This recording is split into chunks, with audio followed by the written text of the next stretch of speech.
À la fin de cette vidéo, n'oubliez pas que la zone commentaire est une zone où tout le monde s'aime et on véhicule chacun nos avis et notre passion. Yo les dos, je m'appelle Steven dans le milieu et aujourd'hui je me suis enclenché pour vous donner mon avis, entre autres, sur les personnages de la Casa de Papel, toutes saisons confondues, même si c'est un peu plus la dernière dont je vais parler. Certains d'entre vous m'ont demandé de faire une tier list et j'étais pas vraiment chaud parce que pour moi c'est un truc qui est assez long à faire de base et c'est un truc qui est plus propice au live parce que c'est cool d'avoir du coup vos retours sur chaque personnage, de réagir entre nous comme ça. Peut-être que du coup je le ferai un de ces quatre en live, mais pour le moment je me suis dit on va opter pour un mi-top 5, mi-tier list. C'est pourquoi depuis le début sur cette chaîne vous ne saviez pas parmi les 75 vidéos qu'il doit y avoir, j'en sais rien, que ce lapin détient un secret. Oui mesdames et messieurs les dos. Ce lapin ici présent contient tous les noms de la Casa de Papel, un par un, enfin entre guillemets, et vous allez le voir devant vos yeux ébahis, il n'y a pas de souci. Et ce lapin détient aussi un autre secret. Mais... ah le fail. Voilà, j'ai 12 ans. Vous avez peut-être remarqué depuis le début de la vidéo se cache ce papier que je vais appeler le Golden Ticket, même si bon on est clairement sur un gros budget sur cette vidéo, on va pas se le cacher. Je vais le laisser ici et on va l'ouvrir à la fin. Ce ticket contient un personnage de la Casa de Papel que je vais pas mettre dans le pot, c'est un personnage que j'ai choisi entre guillemets. C'est un personnage que je vais vraiment placer en mention honorable et vous comprendrez je pense quand vous verrez le personnage pourquoi je l'ai pas mis dans le top 5. Mais en attendant du coup j'ai placé tous les petits personnages dans cette petite tasse bien sûr. Je vais les déballer un par un, je vais vous donner mon avis à chaque fois sur ces personnages et à la fin ce que je ferai c'est que je vais vraiment garder ce que je kiffe et on fera un petit classement vite fait. Et on commence, bien sûr, on a mélangé avant, on n'est pas dupe ici. De toute façon, on va tous y passer, hein. Tous les personnages vont être tirés au sort.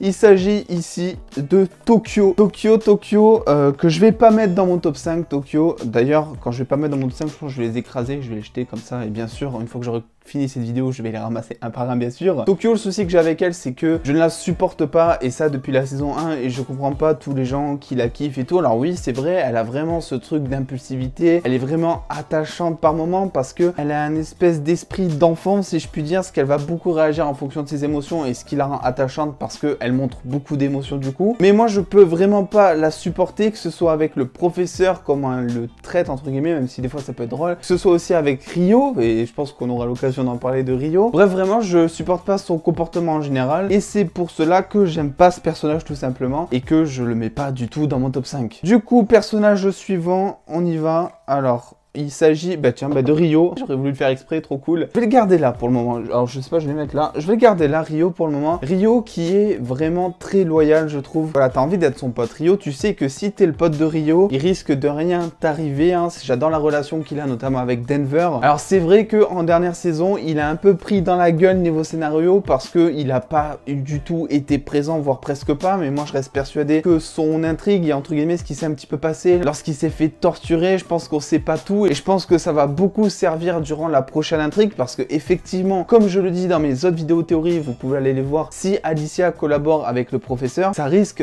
du côté de Ryo d'être un petit choc quand même, mine de rien. On risque d'apprendre des choses, donc ça va être sympa. Je le mets là pour l'instant, je verrai à la fin si je le mets dans mon top 5 tout simplement. Autre petit personnage, Bogota. Alors Bogota, bah non en fait, Bogota pas du tout. Bogota ne sert à rien, ils ont voulu réinventer un petit peu Moscou je pense, en mettant justement une espèce de personnification de la maturité, de l'expérience. On voit la discussion qu'il a avec Denver, c'est exactement la même discussion que Denver a avec son père Moscou. Pour moi, Bogota, c'est vraiment un échec. Ils ont essayé en plus d'introduire une espèce de vieille relation avec Nairobi qui fonctionne pas du tout. On a juste l'impression qu'elle existe pour exister finalement. On a l'impression que c'est très forcé, que ça sort un peu de nulle part. Bogota, clairement pas, je le mets pas dans le top 5, ça m'a saoulé. Autre personnage, je sais pas combien de temps va durer la vidéo, il y aura peut-être des cuts, peut-être que j'ai pas tout faire les personnages, je ne sais pas. Il s'agit de Palerme. Palerme.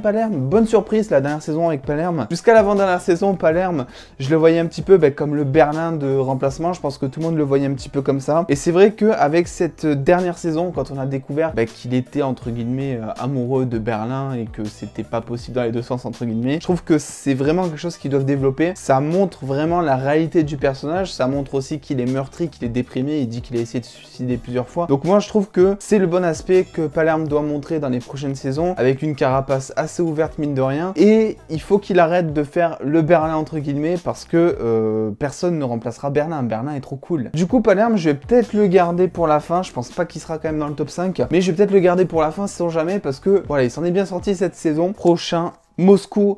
Bon, Moscou, je vais pas le mettre dans mon top 5 parce que Moscou, finalement, il a été vraiment intéressant qu'une seule saison. Bah, c'est quand il est mort, finalement. Avant, il servait un petit peu à rien. Et c'est vrai que c'est vraiment la dernière saison où ils l'ont développé. Ils sont pas cons. On s'est attaché à lui. Du coup, il est mort. J'adore la relation qu'il a avec son fils. Enfin, j'adore tout chez Moscou. J'ai pleuré quand il est mort. J'ai pleuré vraiment, chialé ma race. Mais du coup, je vais pas le mettre dans mon top 5 parce que pour moi, il a vraiment été intéressant qu'une seule saison. Donc, voilà, désolé Moscou, mais tu retournes dans ton cercueil, c'est drôle ça. Hein. Arturito. Alors là, c'est là où je vais me faire démonter la gueule, je pense.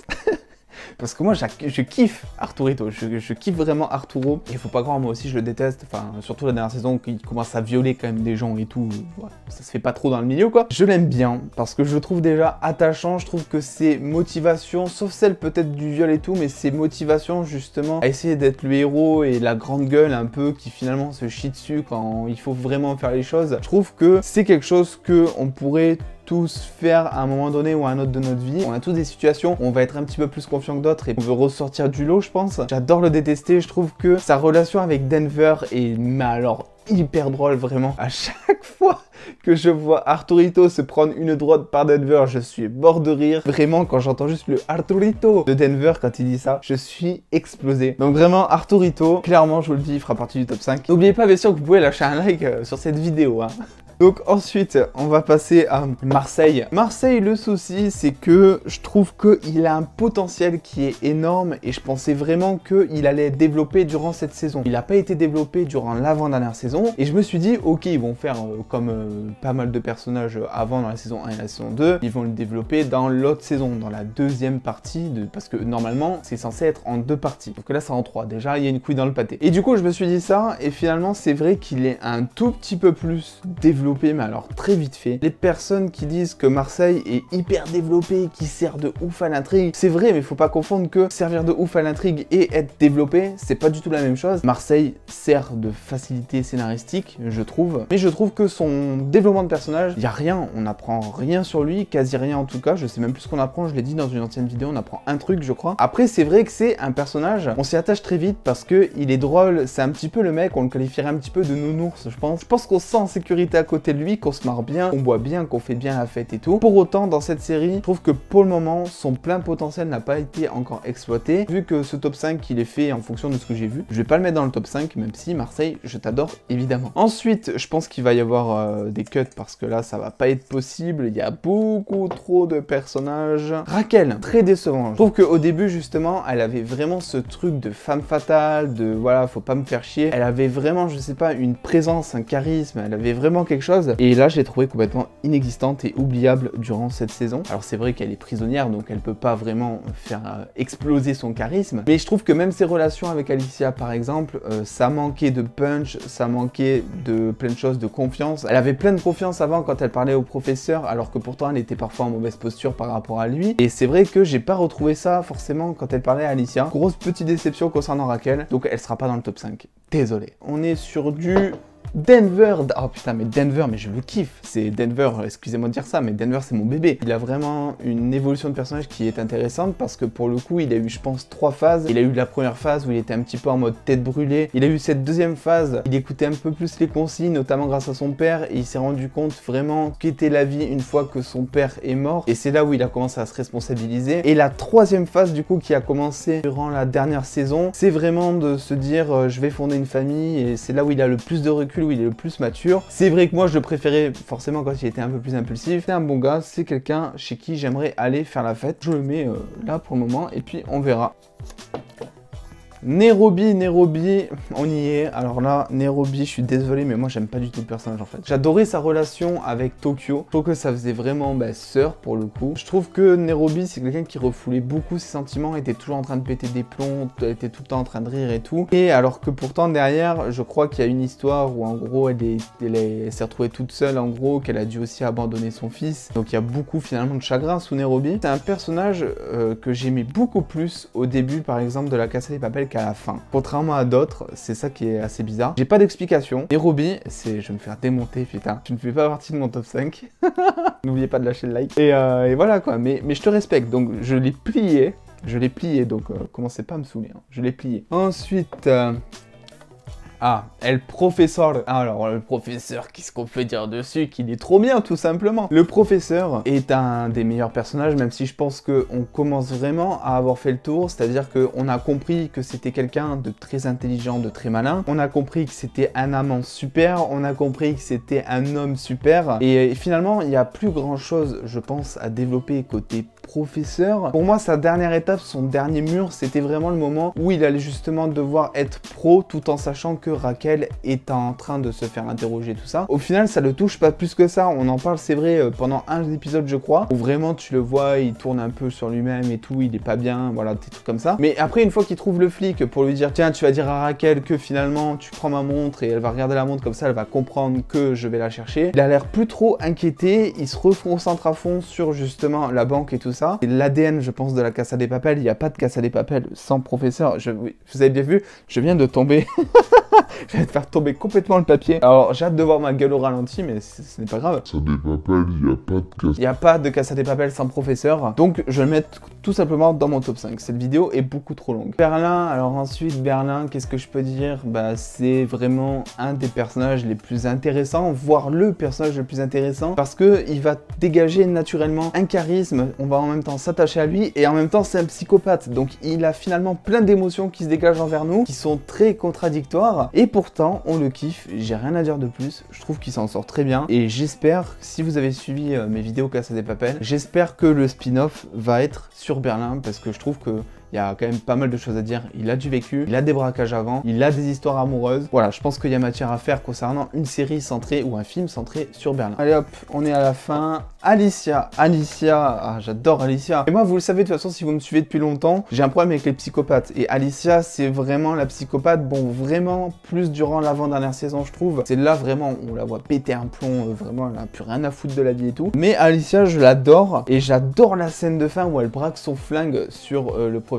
et qu'elle lui dit, je crois, échec de maths, fils de pute, un truc comme ça. Et elle fait flipper, je trouve. Enfin, moi, si j'étais à la place du professeur en tout cas, je me dirais, mais c'est quoi cette folle, tu vois? Alors, bon, je pense qu'ils se connaissent et tout, mais dans l'optique où ils se connaissent... Putain, mais c'est pas possible.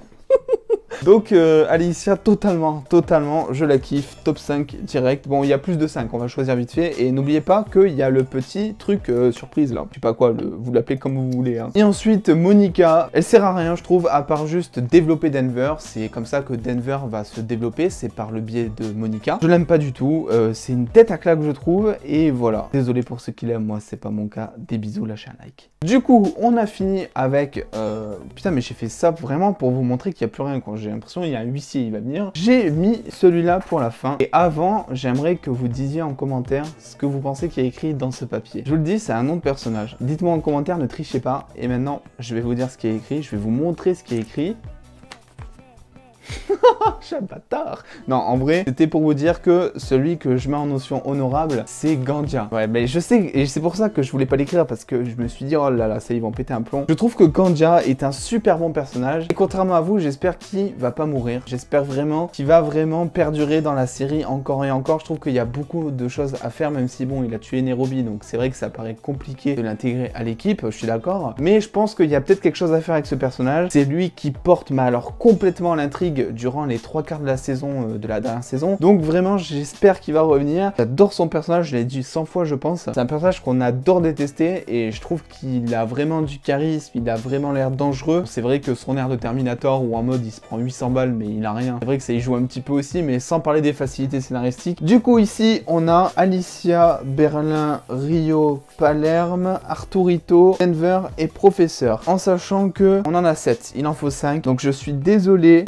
Rio, je t'enlève. J'ai pas d'explication là, il faut vraiment que je choisisse, il faut aller vite parce que la vidéo va durer 45 minutes sinon. Allez, j'enlève Palerme. Désolé mon bébé. On est à les 5 ici, je vais faire le top 5. Alors, on est en premier, je pense. Putain, vous allez me démonter, je sens. On a mention honorable, là, on a Gandia. Ensuite, on a Berlin. Ensuite, on a Arturito.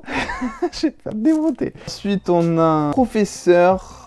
Alicia et Denver. Donc voilà ce que ça va donner en fait ce top 5. Berlin, Arturito, Professeur, Alicia, Denver et Gandia en mention honorable. N'hésitez pas du coup à me faire votre top 5 des personnages dans l'espace commentaire ou top 10 si vous n'arrivez pas à choisir. Je me suis vraiment fait chier pour faire un top 5, hein. C'est compliqué vraiment parce que j'adore tous les personnages. J'espère que ce top 5 vous aura plu. Moi je me suis amusé, je pense que ça s'est vu, même si bon on n'arrive pas ici à tenir des feuilles correctement. Mais en tout cas lâchez un like si ça vous a plu. On se retrouve très vite pour une nouvelle vidéo. Je remercie juste avant de vous lâcher Laura pour son don insane de 30 € sur mon Utip. Je te remercie beaucoup et sache que tout ce que vous faites en ce moment sur mon Utip, ça va aider à améliorer la chaîne parce que je vais acheter en gros un nouveau PC. Je l'ai expliqué sur mon Twitter, mais ça va servir à ça. Donc n'hésitez pas à aller checker le Utip en description et je pourrai tout simplement monter une vidéo sans avoir peur que mon PC s'éteigne. C'est un putain de luxe, c'est ouf. Rejoignez-moi aussi sur Twitter pour toutes les news autour des SVOD que vous commencez à connaître du coup. Et en attendant les dos, prenez soin de vous.